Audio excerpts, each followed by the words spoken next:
Hello there. Well, back by some demand at least. It's me, Remy77077, bringing you another battle report for the Ninth Age Essence of War over Tabletop Simulator once again. So you'll see here I'm now recording in my bedroom, which is kind of weird, but it does mean I'm at a desk. So this is also a test of could I set up a vaguely okay camera footage in this room. So next time I play on the stream, I'll be able to be seen on the stream as well, hopefully. Although this is a bit strange, lighting's a little bit spooky, but anyway, we'll get on with it and see how we do.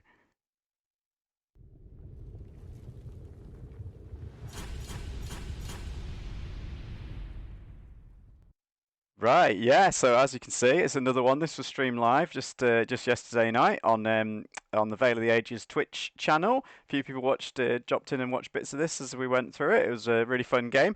I was up against the other proxy table gaming. I had a player of Hyper-G. Of course, I played against Lucky Sixes a little while ago. So it was absolutely cool. Once again, really fun to actually get to hang out and sort of chat. Obviously, it's only online, but get to chat with Hyper-G.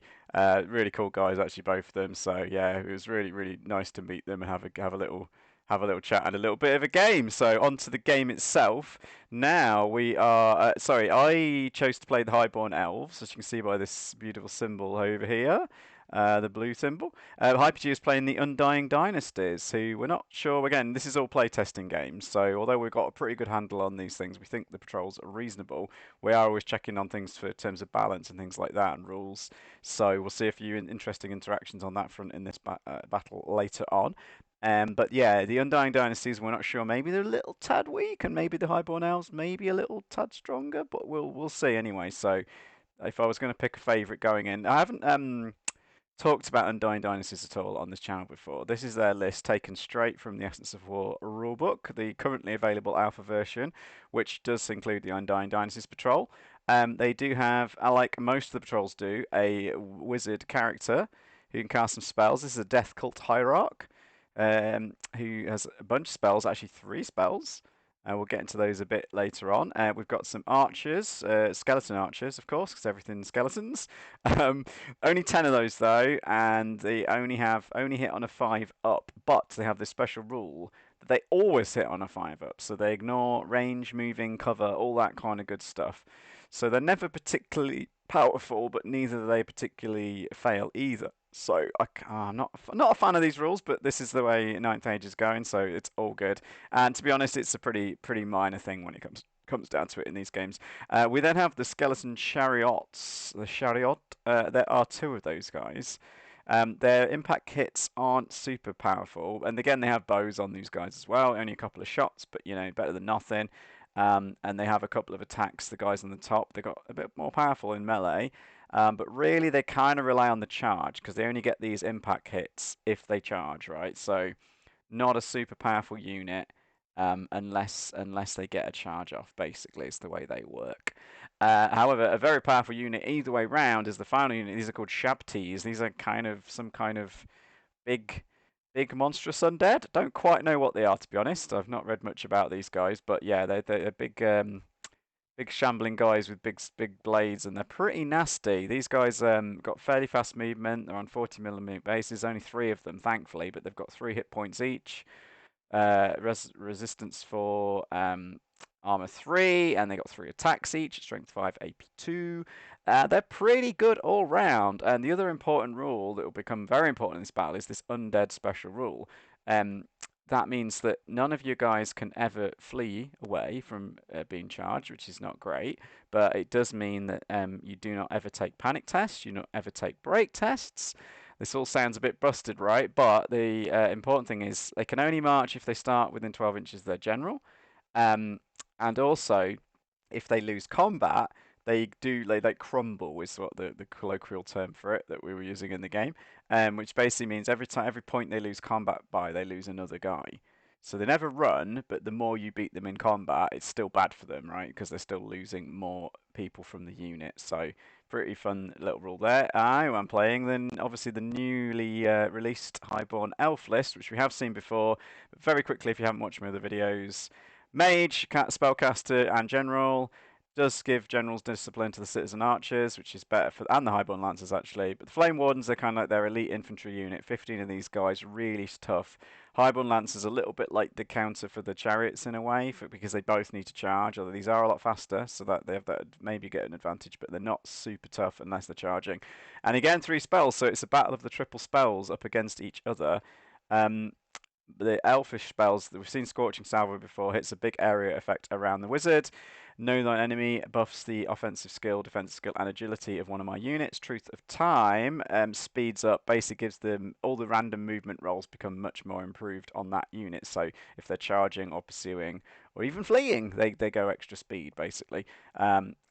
I'll go back to these undead spells actually, just to mention them. So probably the most important two of these.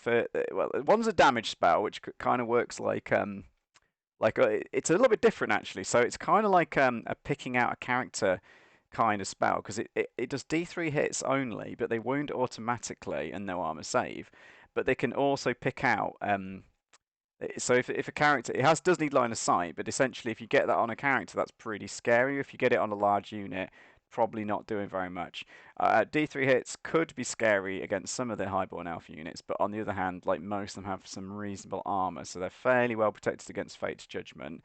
So may or may not become a big factor in this battle. But the 2 spells you definitely always need to consider, one of which is Death is Only in the Beginning. This allows the undead player to raise back lost models from a unit. So this is pretty scary. Even raising back these big Shabtis or even raising back these chariots, pretty good that stuff. And also the Dance Macabre, not just a funky dance move. It's also a way to do extra movement.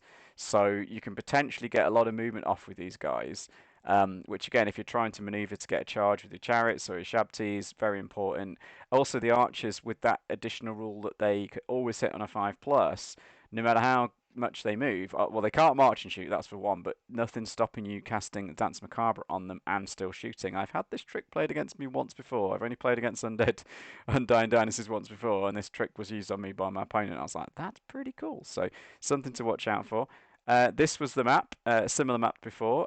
Hyper-G won the role to go first, which again, he's been feeling pretty unlucky with that was. He's won that role every time, which isn't necessarily what you want. It's probably definitely can be an advantage in my book to go second, depending on the matchup, of course. But here, they've both got a bit of shooting power, but not a great deal. So I think going second's probably better unless you've got a lot of shooting and a lot of offensive magic that you can really do on the first turn.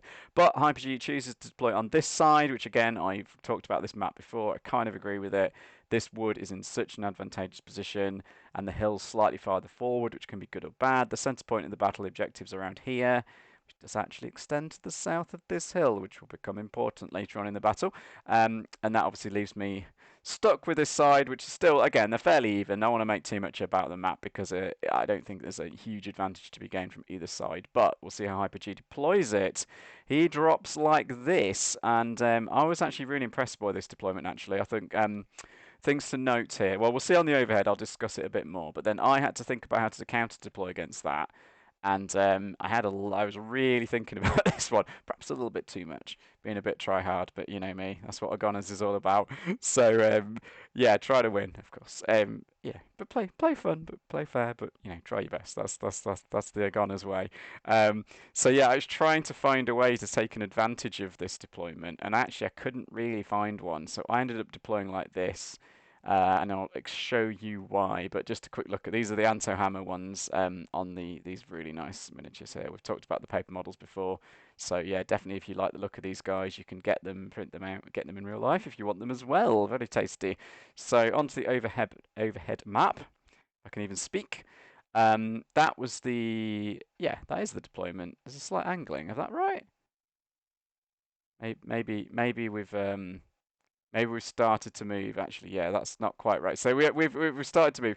Anyway, I'll talk about the deployments as basically what we've had. These have slightly angled, but we'll forget about that for now.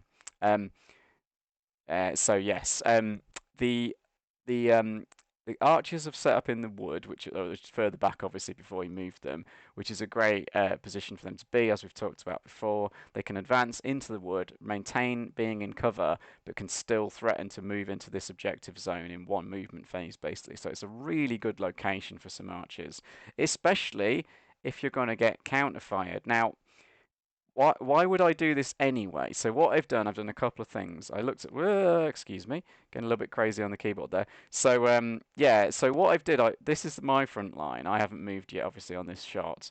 I did position these guys as far forward as possible, and these guys as far forward as possible, and the mage as far forward as possible. However, the archers I've deliberately staggered quite a long way back. So I actually put them 28 and a little bit inches away from these archers because they can only shoot 24, whereas I can shoot 30. So my idea was, whilst the wood kind of equals out our shooting a little bit, if I can get first shots off, that maybe that'll bring that round to me. Um, so yeah, maybe not the best plan, but again, I couldn't really what. So what I really wanted was I wanted to push in and get the Flame Wardens into combat as soon as possible. Um, Probably they're the only unit that can take on the Shabties in my army. So that's kind of the fight I wanted.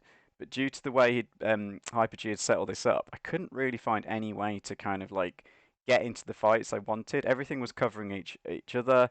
My archers didn't have anything great to shoot at other than the skeleton archers because I feel like their bow shots aren't really powerful enough to really scare the Shabties or the chariots because they've got reasonable resilience and reasonable armor on both of them. So I was like, well, the odds of even doing damage, especially at long range from my archers, is pretty low on these two units. So again, this is why I kind of meant, okay, best of a bad situation. I'm going to deploy them opposite the archers, skeleton archers. Citizen archers versus skeleton archers. Would you rather be a citizen or a skeleton? Who knows? Yeah, but by putting them farther back, I was deliberately trying to steal the first turn of shooting, if that makes sense. Because if he moved forward 4 inches, he couldn't still shoot me. There was one way he could do it though, which I might have, if you figured it out. I did mention it earlier, so I was kind of concerned about that, but I still thought it was worth it. The other thing that's nice about the Highborn Elves, of course, is they've all got movement 5, which March 10 is pretty big. So these guys can potentially redeploy fairly quickly, which was kind of my part of my thinking here. So I was fully prepared to like come in with these archer unit later on. And even though they're a little bit further back, it's not a disaster because they've got that fast movement. I don't think they can quite get to the objective in one turn. From that, I should have measured that, but they're pretty close to it anyway. So they're not as far away from the battlefield as you might do if you'd position some really slow infantry farther back. It's a bit risky to do that, but I think Elves can get away with it. Again, my mage's plan was to run forward and dance around this hill, shooting off scorching salvos, hopefully hitting all of these guys. Again, the Shabties and the chariots fairly protected, but you know every point, every bit of damage is going to count, and certainly got a better chance of damaging than my archers have. Especially if it's hitting all of them. Another important thing to note is though Hyper-G has positioned his character into the skeleton archer unit, so slightly less shots there, but it's very important that he protects that character from my scorching salvo, so it's totally agreed with that. Again, I really like this deployment from Hyper-G. After being criticised for being critical, not quite. No, we had some friendly banter about me doing these kind of tactical videos. But he is one of the people that demanded I do more. So you know, he's a glutton for punishment, and I'll take him to task for that. No, no, it was a really honestly, I was like, wow, I thought I could. Normally, when you deploy second, you're like, I can jump on this little thing that my opponent's left me here, and I was like, I can't really think of anything. So again, best of a bad situation. I wanted the flame ones in the middle because I really want them to get into a fight early on.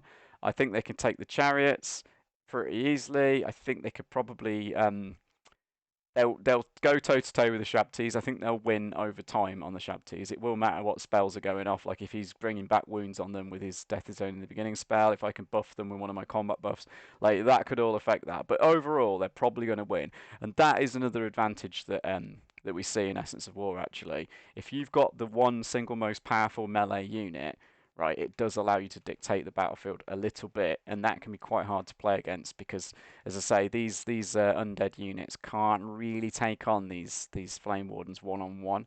So it'd be interesting to see. They're not quite as powerful as say the Warriors of the Dark Gods Warriors unit, but they're not far off, and there's more of them as well, so they're less liable to like a couple of bad rolls or things like that. So yeah, they're really quite potent. Quite a scary unit to deal with for anyone.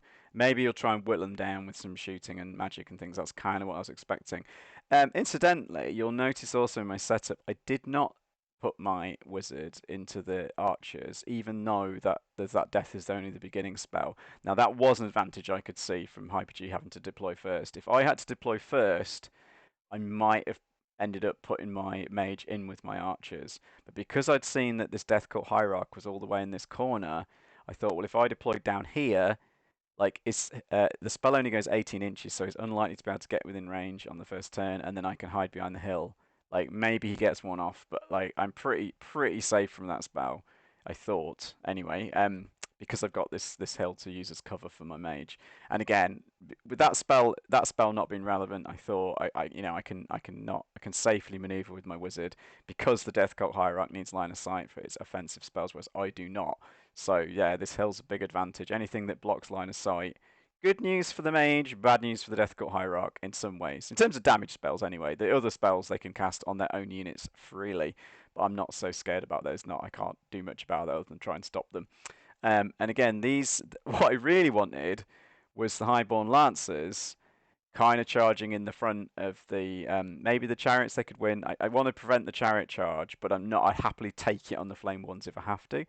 Um, but what I don't want, so you might think what I don't want is I don't want the Highborn Lancers fighting these Shabties because I'm pretty sure even if they charge in, they're gonna get killed. But if I swap this round, it would leave my Flame Wardens too far out of the thing. I didn't want the Flame Ones coming to get in, so maybe I could have done something differently. Maybe I could have put the Lancers in the middle and just gone ho straight in to try and get those chariots. But then I thought, oh, maybe he can hide behind the hill and it'll mess it all up. So my plan was with these guys to kind of dance around here and be annoying and basically put pressure on basically try and threaten flank charges into because a flank charge into the Shabties from the Highborn Lancers will definitely do some damage. I'm not sure they'll win in the long run, but it will definitely knock out one or two of these guys with they should win that combat on the charge, and then do a lot of damage with those crumbling rolls, even if they can't make them flee. And then by that time, hopefully, I'll be able to bring someone else up in support. But again, it's all about no, what I don't want to see is I don't want the chariots charging these guys in the front, Shabtis charging these guys in the side. That's probably the only way or even the archers coming in the side. Two on one, especially if one of them's in the side. That's probably the only way these flame wardens really get beaten, right? So that's the main thing I'm trying to avoid. So a bunch of things. Don't get charged by the chariots. Don't, if I can avoid it, unless it's the flame wardens, right? One on one.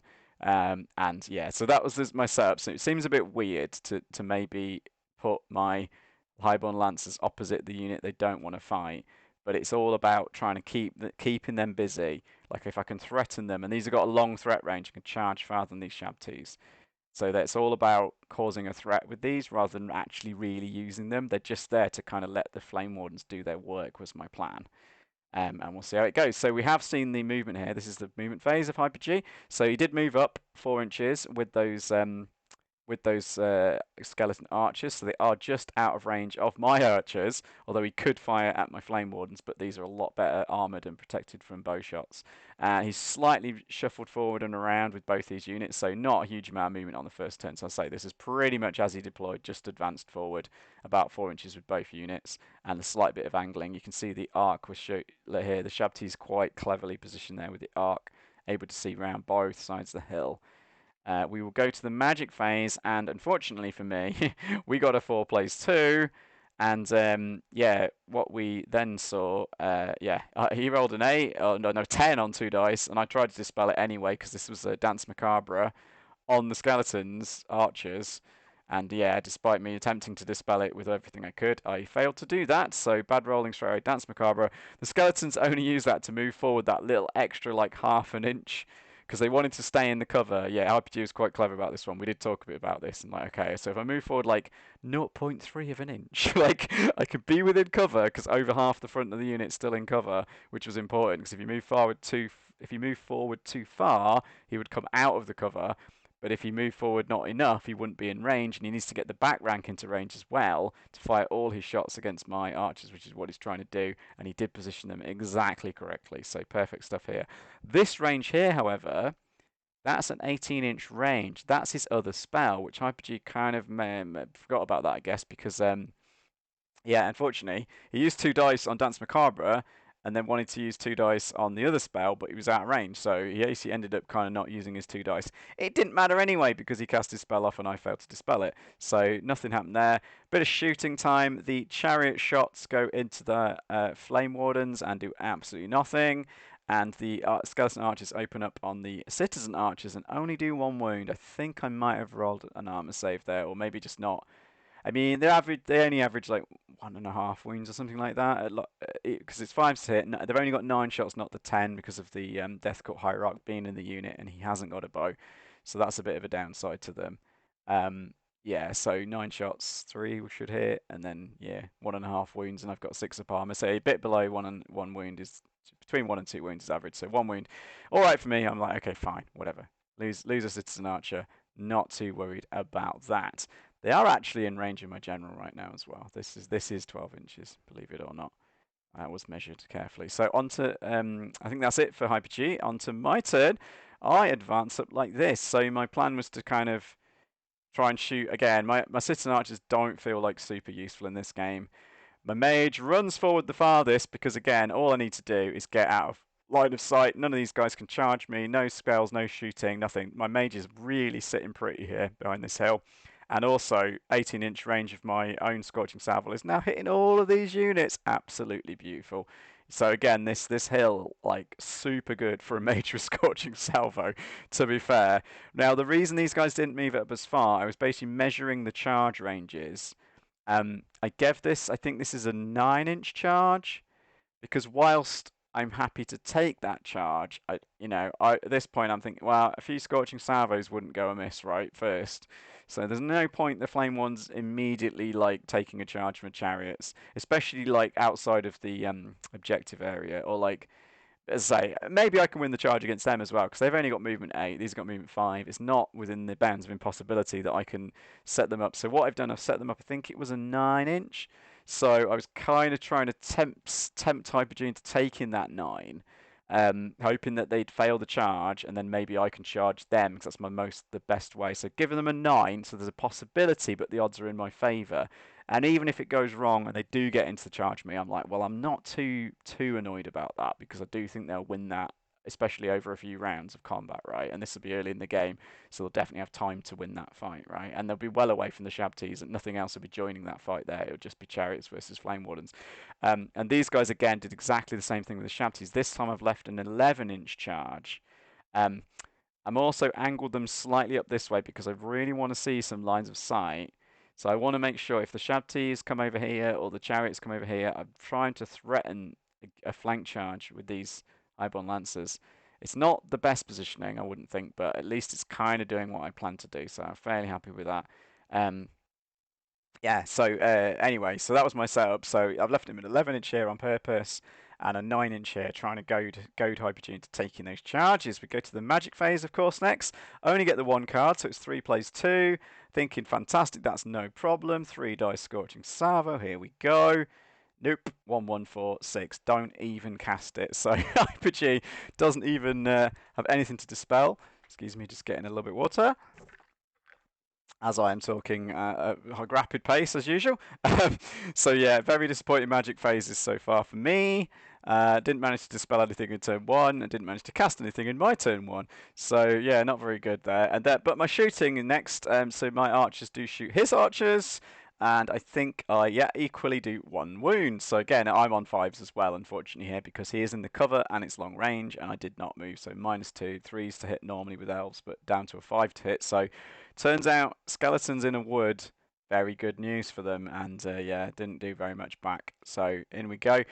Hyper-G's declare charges here, does decide to take one of those long charges with the Shabties, which is the one I was like, whatever. Again, this wasn't a charge I wanted him to make at all.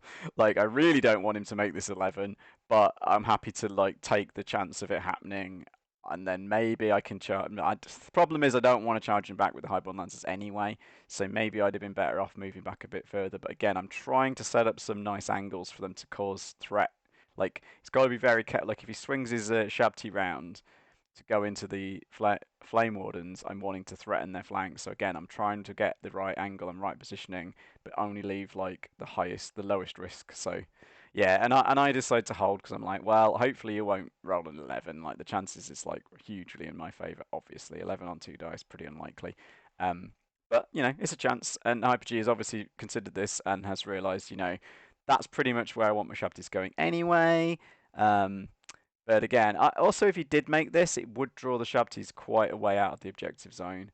So again, I'm not super miffed if this happened. Although they'd probably go through these guys in one turn. To be honest, that's not great, but you know.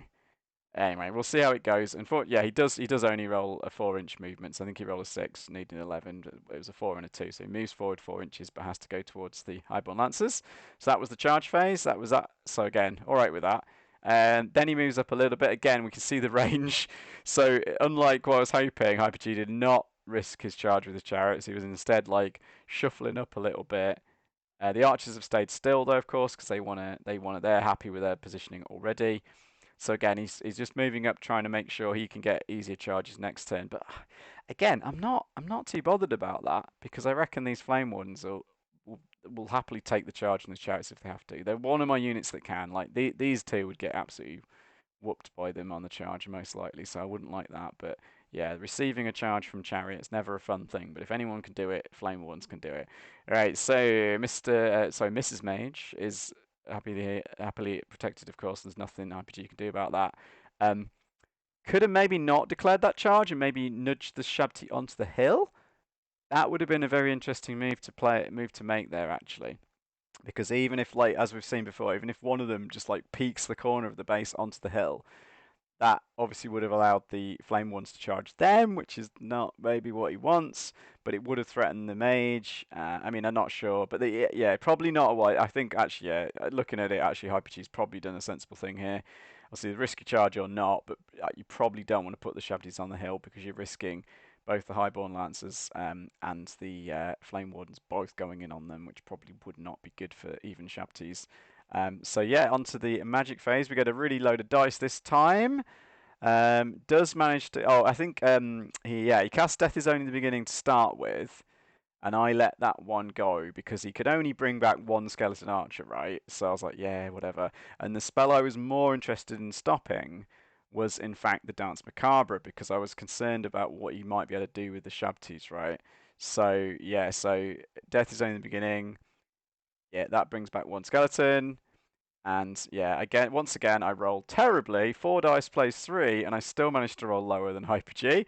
Magic really not working for me here, and he does get off a Dance Macabre on the Shabties, and he shuffles them back actually. So yeah, it goes back. You can see there, moving them back further away to make that charge from the Highborn Lancers basically almost very unlikely now as well. Not that I really wanted to. So I was actually, you know what? Overall, that's turned out okay for me.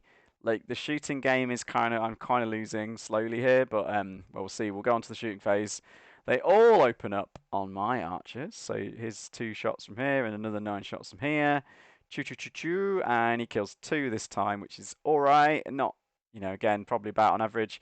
I'm kind of fortunate didn't force a panic check there because they are definitely outside 12 inch of my general right now. So they only have discipline 8. But hey, I'm used to orcs and goblins. Discipline 8 is usually the best I get. So, but I was fortunate they didn't panic or even get a test on panic. So that was good for me. But there's only 7 of them left. So not much there.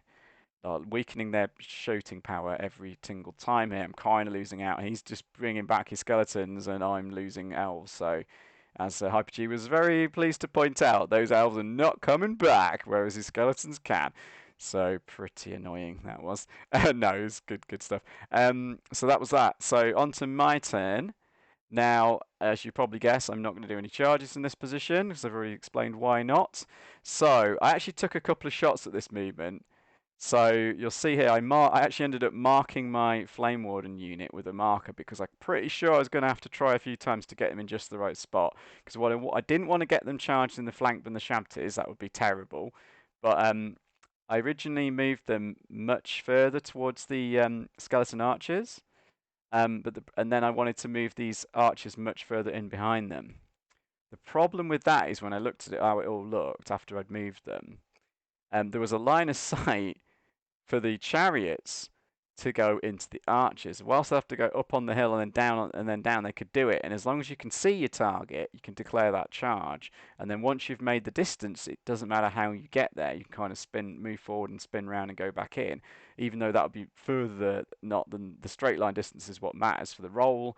But then you can actually move quite a bit further than that potentially as you get in there. So yeah, the whole positioning. So say if you imagine these guys are further north, imagine these guys are further this way, and then I suddenly realised, hang on a minute, those chariots could charge my archers. That is the last thing I want. So I went, just wind back for a moment. So I'd marked my unit where it started from. Instead, I did a I moved much closer to the hill, actually up on the hill, but I'm not particularly caring because everything can see me here, apart from the Shabties, which is all I care about. So basically, I went, well, come on, you two, come and have a go. My Flame Wardens are rock hard fighters, and they're very willing to take this on. So I'm just like, again, I'm like, well, again, I have to take a charge. I'm not sure Hyper-G was expecting this actually. Maybe he wasn't expecting because that little shuffle with the chariots kind of meant he was trying to get in a charge against these guys. I thought, but then, well, you'll see. You'll see in a minute. I'm not sure if this maybe threw him through a spanner in his plans or not. But yeah, I'm happy to going to fight either of these units with these flame wardens, and this is the advantage again of having that one kind of most elite unit. My archers, as I say, I did want to move them a lot further forward originally, but I didn't want to leave any weird way they could get charged like round the back with the chariots. So when I looked at it, the other problem was if this all went really badly wrong, say the chariots charge into these flame wardens and they roll really well, and my flame wardens like take a break check, lose that, and they're running, right? There's no point putting these archers behind them as well, because that would turn a disaster into calamity. Having things behind your units is something I've learned over the last few games of Essence of War. It's something called flee paths and also break paths, right? If you break from combat, where are you going to run? You don't necessarily want to leave your unit in that path, because you might end up just kind of allowing your opponent to get a 2-for-1 on you. So yeah, that I mean, it was unlikely to happen, but once I kind of did the odds of it all, I was like, well, it doesn't really matter to me that much if the archers are here, because they've got to move, right? That's the important thing. If they move, they get the -1 on their shooting. Um, but like if they move a bit closer, they're still within range of the objective next turn. So it's it kind of became, I was like, there's no point putting them behind the Flame Wardens, or so I thought. So I pulled them back a little bit and only did an advance move there, so they can shoot. So they're rubbish at shooting because they're moving and long range, and if they shoot these archers, they're in cover. But at least they get some shots, whatever. And if you look at my Highborn Lancers, they do a little side shuffle, so they're very rarely seen sideways trot from a horse. Not quite sure how they pulled this one off, but they do. So they shuffle forwards, shuffle sideways down towards them again, because all I care about these is keeping the angles I want. And again, I do not want him to get into a fight with these Shabties. If I have to get into a fight with these Shabties, I want it to be a long way away from the objective zone, because I'd happily trade these Shabties doing nothing, right, for my Highborn Lancers doing nothing. That's a trade I'll happily take. So I reckon this unit can probably win, like these two could basically win against these two if the Shabties have to fight my Lancers, right? So I'm pretty happy about this. I think this positioning, I say it took me a little while on this turn, but I'm pretty happy with this positioning. Because I think it didn't allow anything too bad to go wrong. Was the hope. We go to my magics phase.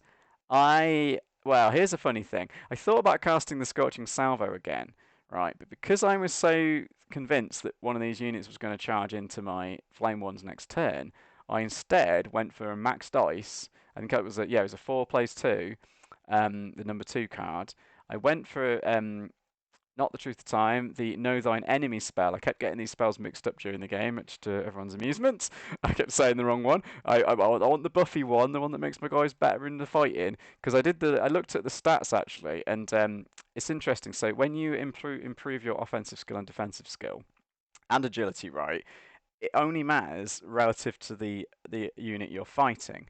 Okay, so in this case, versus the Shabties, right? The spell known like enemy on the Flame Wardens wouldn't really help them out actually very much at all. but it would help them quite significantly against the chariots or the archers. So to extra protect them, and also because I was thinking, well, actually, doing a little bit of damage on these guys probably ain't the greatest right now. I instead decided to cast this buff spell with all 4 dice, and I did get it off, and it was failed to dispel. I did again roll really low. It was possibly gonna. It was. I think he needed double six, but I think it's only a 12. Yeah, with 4 dice, so that was pretty rubbish rolling once again. But it comes off anyway. So they have. There we go. Look at a dramatic shot there from Veil of the Ages. Thank you very much, Potato, with that one. Very nice, very nice. So here we go. That's the little overview. We're on to my shooting. I actually almost forgot about this, and Lucky Six was in the chat and said, well, if you'd forgot about your sixes to hit, then you didn't deserve them. And of course, I rolled absolutely no sixes. So all my archers missed, and it was clearly my fault for forgetting them. So I was like, oh, onto your turn then, Hyper-G. And then he was like, hang on a minute, have you not forgot something? I'm like, oh yeah, shooting. Yeah, so that's what happens. Don't forget your shooting, guys. Otherwise, they'll shoot badly even when you do roll it. So there we go. So apart from the magic phase, right, everything's like going all right. And even now, my magic's come into play at least. At least I've got my first spell off in turn 2, so that's not a disaster. The Hyper-G's magic hasn't done a huge amount either, I guess. So Hyper-G's movement phase, I'm thinking he's going to do a charge, he's going to do a charge, he's going to do something. Nope, no charges.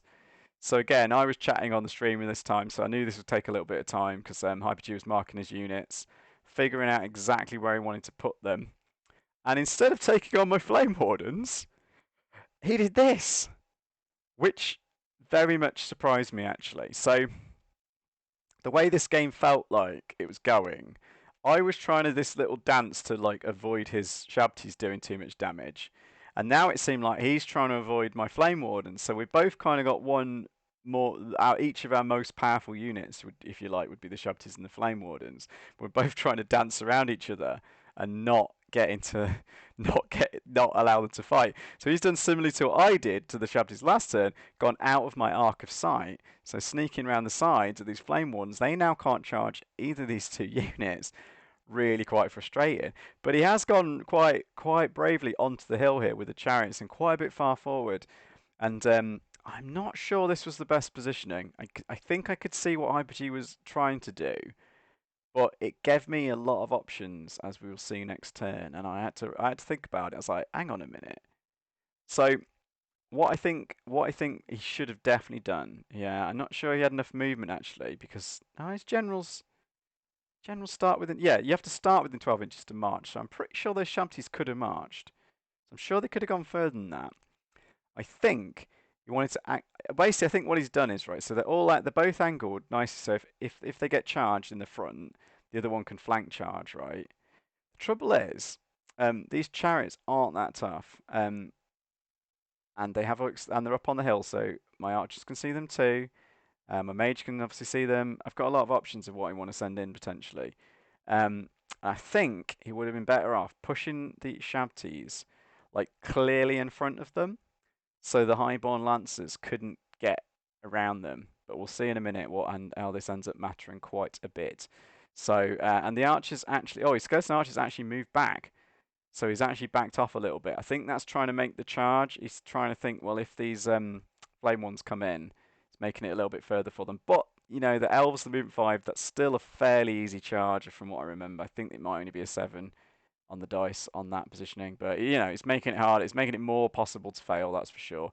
Hyper-G did say he'd forgotten the rules for a moment for Essence of War, and he double-checked them. And then he did remember them as he was playing it out. But he was originally planning to run out his Death Court Hierarch and block in front of the unit of Flame Wardens to stop that charge happening. But unfortunately, no, not allowed anymore in Essence of War. So you can't, if you deploy a character in a unit, you have to stay in a unit. And conversely, if you deploy them on their own, you have to stay on their own. And part of the reason is to make these kind of chaffing maneuvers with a character, like you can do them, but it has to be something you can see coming. There's less of a kind of gotcha feeling when like a character runs out of a unit that you'd forgotten that the character could even do that. It's kind of like a bad feeling thing that happens to new players sometimes, so we wanted to avoid that. You can do it in the advanced rules of Essence of War, but in the basic Patrols version that we're playing here, you can't do that. So yeah, went all right. We're going on. So that was the arcs. I was looking at all the arcs and things there. We've gone to the magic phase. Does get off a ton of stuff. Again, there was nothing really for him to heal. So one of his major advantages is the healing spell. Doesn't have that. I believe he tried a Dance Macabre, which I no, he put most of his dice into yeah, I wasn't too bothered about a dance this time. He puts the Fate's Judgment, and it was 4v4. Um, and yeah, I think he might have failed. Yeah, no, this is what happened. Yeah, sorry, he put 2 dice. I think he's got 6 dice plays. Yeah, 6 dice plays 4, and he put 2 dice into the Dance Macabre, but failed it. So that was very fortunate for me, to be honest, because had he cast that, I probably would have tried to dispel it. Um, but he failed to cast that. So I suppose either way, he wouldn't have got the spell off. So it probably doesn't make any difference in the end because I was like, do make sure I stop Dance Macabre because he could like run away further with his skeleton archers and leave my flame ones with like nothing to fight, which would be terrible. Um, like even potentially fight next turn, which is really bad for me. Again, this move was really good to get out of the arc of them. Totally wrong-footed me, as you could see by the fact I put that spell on them. I was really expecting the character to just come in, and I was a bit surprised when they instead danced around my sides. As I say, Hyper-G playing it quite cleverly. They're getting out the arc. But yeah, this spell phase interaction, 2 dice on the Dance Macabre failed that, so I didn't need to save my dispel dice. So instead, I used my dispel dice.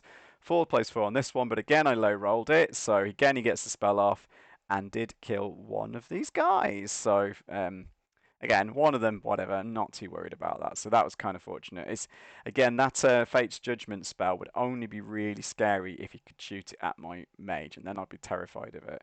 But as it is, pretty safe when it's only hitting flame wardens. I mean, it would do a bit of damage potentially to the archers, but there we go. Anyway, speaking of the archers, archers versus archers time again. Oh, off the skeletons go. So even though they've backed off 2 inches, they can still shoot and still hit on 5s. Very frustrating. Very frustrating indeed. Um, but he only kills, yeah, only kills one more. So another slightly unlucky round of shooting there. So yeah, probably definitely done under average here when you total it all up over all these rounds of shooting. So there we go. There's that one elf going off, but my archers gradually dwindling in numbers. So we go over to my turn next. And it's chargerific time, guys. So, as I said, this positioning would come in very, very important. If so, my mage looks like it might be getting in the way of this charge here from these highboard lancers, but we measured it out, and I said, well, hang on, can they get through that gap? Turns out they could. It's a little bit weird because they have to hit the corner, like corner to corner here, and then, as the people call it, closing the door, I believe, in Ninth Age. They'd then swing round and to complete the charge, and actually at no point would they actually clip this mage. So, I guess there's a couple of options what Hyper-G could have done. He could have moved his chariot right up against the mage to cause my mage to definitely chaff my Highborn Lancers, although it'd probably be pretty hard to do because the mage is very small. And you can't get within 1 inch of them, of course, without charging her, which he couldn't because his chariots couldn't see her at the start of the turn. So, also notice, by the way, the Shabties are just in the deployment zone, but I suspect he might have been able to move forward further with those Shabties, right? Get them on the hill doesn't really matter, but then get them definitely block this charge because the Highborn Lancers, I could declare this charge into the chariots, which is what I really wanted to do. I had a lot of thinking, do I want to send the mage in too? Because if I had to, if I had to get the mage out of the way, of course, I could charge with both. But actually that would in this situation, the mage charging in would actually then block the Highborn Lancers from getting into that combat because there wouldn't be space for them to fit. So it's all pretty complicated on the angles, but we talked it all through and we're both happy this is the case. This is now this is an auto in as well, by the way. This is only 11 inches and these have got 9 plus 2, 11. So yeah, they're easily going to they can automatically make this charge. This is where one of the downsides of undead comes in as well, because obviously with other units, if you position them in a way you're not sure and you didn't like it, you can flee that charge. And this would have been a really good situation where you would want to flee possibly, because I've got 2 units charging these chariots, and they don't like getting a charge. I think this is a 8 on the dice, so that's a little bit unlikely, but not that much. Only just under a 50-50 there. It's like 40-something% chance they're going to make it in. These are automatically in. But if he fled, right, these had probably failed the charge, go to about here, and then om nom nom, potential front or flank charge from these Shabties. That would have been great. And obviously my archers would have definitely failed if he fled. I mean, the risk, I suppose, of fleeing was that these guys would catch them, like, over here somewhere, and goodness knows what would happen there, and they'd be flying across the board. But anyway, doesn't matter because they're undead. They can't flee. So I knew I could declare these charges. Nothing you can do about it. This we worked out needed only a 5. So yeah, this is really quite easy a charge. I mean, even moving backwards, if he'd got off that Dance Macabre, I didn't ask Hyper-G what he would have done with it actually. But one of his options might have been to back off even further with these guys. Which then I don't know what I would have done with these flame wardens. But in the end, I thought, okay, so here's right. So these charges, right? Hopefully they make sense. Why I'm doing that again? Highborn Lancers on the charge, pretty good. Might do some serious damage to these chariots. I was hoping, but I thought probably to win the fight quickly, I wanted to get in the flank here and get my flank bonuses as well because this would be another +2. And if that combat res and potentially rank, maybe if it, but we'll see. But this charger here, right? Obviously, it's taking them outside of the scoring zone, which I didn't like. But the reason I did it, I kind of looked at the stats of these guys and was like, you know what? They're really good, right? They should be able to get rid of these guys. So it's turn 3, and if they charge in, they get my combat phase, and then Hyper-G's turn 4 combat phase. And as long as they've killed these guys by that point, they'll get to do a post-combat reform, and then they'll be able to move back into the zone in turn 4, was my plan, right? So, but again, this only works if they can kill them in 2 rounds of combat, and I'm pretty certain they can. Like, they'd have to be so unlucky to lose that fight because these guys are miles better than skeleton archers. It's not even, it's ridiculous. Basically, the odds are so much in my favour of that, and there's so many dice being rolled. It's not a super spiky one either because there's 10 dice being rolled by these guys, so your chance of getting somewhere near average obviously increases the more dice you're rolling. Whereas something like 5 Highborn Lancers could be a fluff, right? In the end, so yeah, he has to hold all those charges. So yeah, they make it in like that. I position them slightly further south just so they're slightly nearer to the deployment zone. It's fairly irrelevant though. They're all getting into fight anyway. I can also attack the Death Cult Hierarch now, of course, which I do choose to do so. However, the Highborn Lancers do get in, as we said. We position them carefully, so just showing you how they can fit. The archers unfortunately fail their charge and only roll a 4, so they just trundle forward. So it wasn't kind of what I wanted, but it's not a disaster. Like at least, and also the fact they charged off out of the way was actually I had to do that as well. If I hadn't charged, I did ponder not charging the flame ones and just spinning them on the spot, but that wouldn't have allowed this charge to happen. So the fact they charged out the way meant this was a potential charge for my archers as well. So it all worked out kind of well, almost like I planned it, which I hadn't quite, because I say I'd been kind of totally surprised by RPG's movement here and had to come up with something else on the fly, but it worked out pretty well for me. Going into the magic phase, my mage is, I think I made a mistake. No, okay. Okay, here we come to it. Right, my movement. So we've done my charges. This was my movement. And I positioned my mage here. What I wanted to do was stop the Shabtis from swinging into the flank of these Highborn Lancers should this combat go on for more than the initial charge, which I kind of thought it probably might. But I was like, well, how can my mage protect them? I'm willing to sacrifice my mage because obviously she can't score the objective, whereas my Highborn Lancers can. I don't want to sacrifice them. So I'm willing to throw away my mage at this stage of the battle because I only have you can cast spells this turn. There'd only be one more turn of spells anyway, so it's not a huge deal. Willing to sacrifice her. In the end, though, right, I've actually created a famous situation. I've heard it called the 2 eagles situation because the most common way you'd cause this is with 2 small units, and you block in front of a very, very long frontage enemy unit. And they actually, due to the way the charge rules work, right, you can't charge either of them because each of the other ones gets in the way of the other one. So this unfortunately is a flaw in the rules right now in Essence of War. So we need to discuss this on the team, on the playtesting team, and things like that, and to figure out what we're going to do about it. There are rules in the Ninth Age fantasy battles to solve this problem, but they're quite complicated, and we don't want to like increase the rules like by multiple pages just because of this slight corner case. It doesn't come up very often, especially the unit formations we use in Essence of War. It's very hard to cause this kind of situation. But one way it can happen is here you've got the flank of a unit involved and a single model involved. And that's the kind of tiny frontages you need to create this situation, especially against a very wide, because these are 40 mil bases. So they're one of the widest units in the game against 2 of the smallest sides of units in the game. So That's why I could able to cause a situation. It probably wasn't going to play out like this, that it would matter, but the rules discussion there. So I know this video is going on a bit long now, but this was a very kind of interesting rules discussion. If you're into wargaming tabletop rules, yeah, fascinating thing for me actually. So yeah, I didn't like. By the way, I'd like to say I was very apologetic and didn't like the fact I'd accidentally caused this situation. I did want to chaff the Shabti, but I didn't want to cause a bizarre rule problem where they can't even hit either unit of mine, even though they're stood right in front of them, which is, yeah, not kind of unrealistic, but hey, it's the way it's going for now. So, I mean, but at least they're in the objective, things like that. So, yeah, we roll onto the combat phase. I think I do the Lancers first. Oh no, sorry, the magic phase next.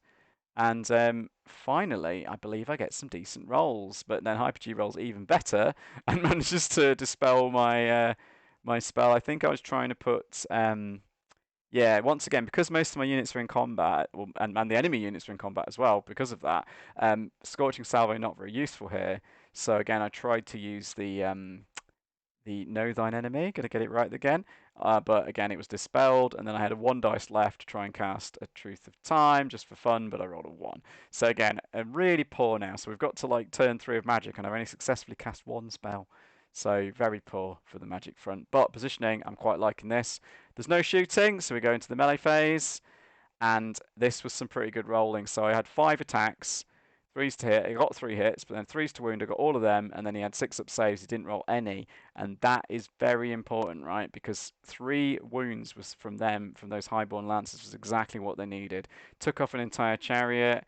And then he swung back. He killed 1, but because of my charge bonus, then if you look at the way the combat resolution will work, he will crumble away to dust, unfortunately. So the Highborn Lancers, I was actually surprised how good they were, and I think I underrated Highborn Lancers, and I think I overrated those chariots because I was far more worried that they wouldn't be able to do this than they actually did when it came down to the rolling. I was like, actually, there's a fair chance of them doing this, and we talked about it, and yeah, I think yeah, it was 4-1 in the end. He did kill 1, but I've got 4 points, 3 wounds, and a charge. Plays 1 wound. So yeah, the chariots did kill 1 of my lancers back. But that's going to say, and Hyper-G was pointing out that if my archers had come in, he would have put as many attacks as he could on them rather than the lancers. So they might have increased his chance of getting more wounds on me. I still think the flank bonus would easily counteract it, but yeah, he's got a point there. Maybe my archers were better off not getting into this fight, to be fair.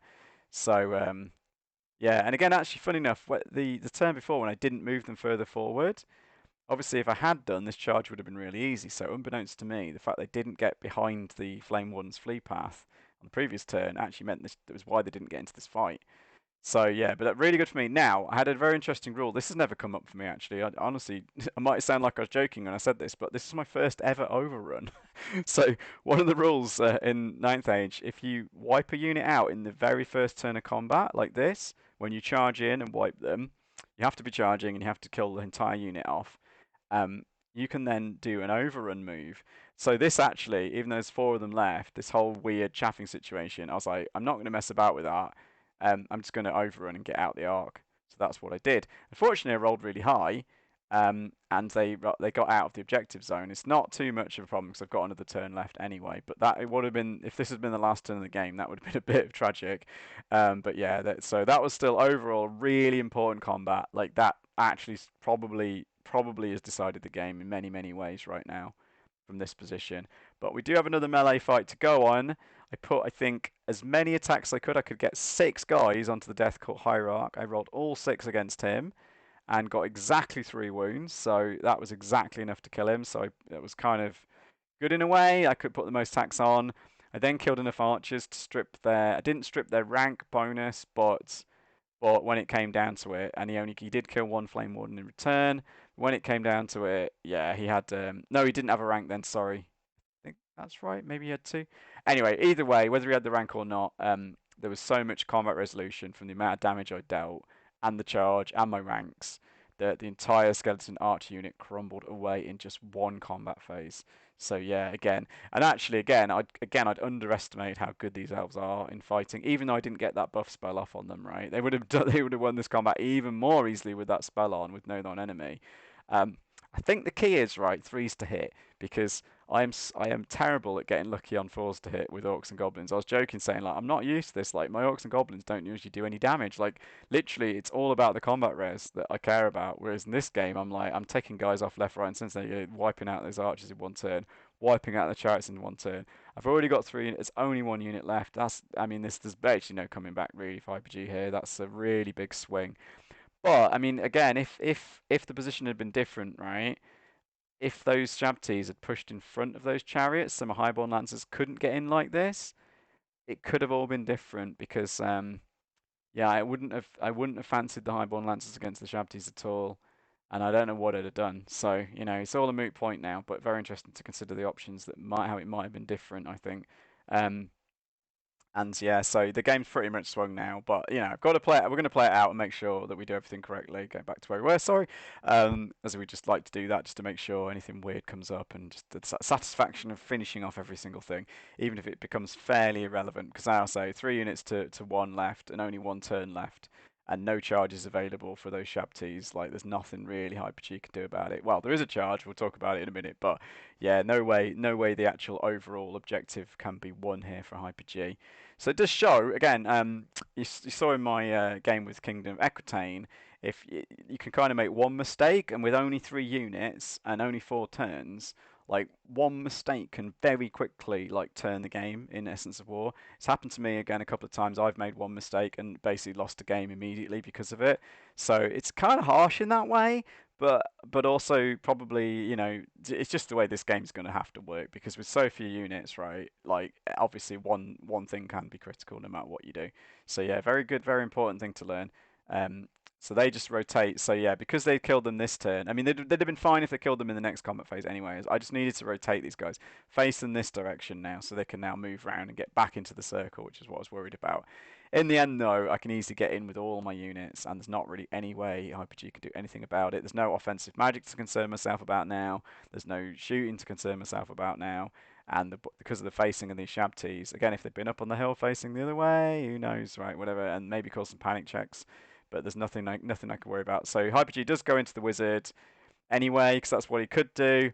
Get 2 Shabties in, of course, like that. Very nasty. And I'd looked at the odds of this because I'd thought it through when I was chaffing with the mage on the previous turn, going, how likely is the mage actually to survive this? And it's about a 50-50 that she immediately... It's better than a 50-50 odds for Hyper-G, rather, that he will immediately kill her in one round. And or she'll flee, right? Because that's just as good. But, it was 50-50-ish. In actual fact, she did survive. She only took 2 wounds, lost combat by 3, and I rolled a really low roll on the discipline check, so she didn't flee that turn. My movement phase, I move everyone into the objective, and we go to the magic phase. I get a ridiculous magic phase just when it doesn't really matter, and I get off all my spells, and Hyper-G doesn't manage to dispel them, and I actually put Truth of Time and Know Thine Enemy on herself just for the giggles. There's absolutely no point really. Like even if she dies or wins, it doesn't really matter. But I'm going for a broke here. She might as well get some spells before she goes down. Does go down swinging. Well, not really swinging. Goes down casting, but unfortunately fails to do any damage to the Shabties over the 2 rounds of combat. And of course, the Shabties easily finish her off. And he could reform, and so we looked at this like, could the Shabties do any kind of movement to get back into the zone to score Hyper-G an objective point? And we were zooming in and all this stuff, and we're like, nah, there's no way, there's no angle they can connect that corner onto that objective zone, no matter what happens. So yeah, which was actually right. I'm sure we did it right. So yeah, the Highborn Elves did win this one. There we go. Those are the guys left on the board. So yeah, it was very interesting, of course, very big thing, good thing to learn for both players, I think. Both battles, maybe the Undying Dynasties, I suspect they might be slightly underpowered compared to some of the other patrols. You do have those key advantages, of course, of no panic and things like that, and no breaking. But I feel like that chariot unit is a little bit maybe not quite as strong as it looks on paper and things like that, as we saw in this game. And of course, we have already said that maybe the Highborn Elves are one of the patrols that might be a touch more powerful than some of the others. So something to consider. This has gone on far too long, so I will call it an end there. Good night, guys. I hope you've enjoyed it anyway, and talk to you next time. Bye.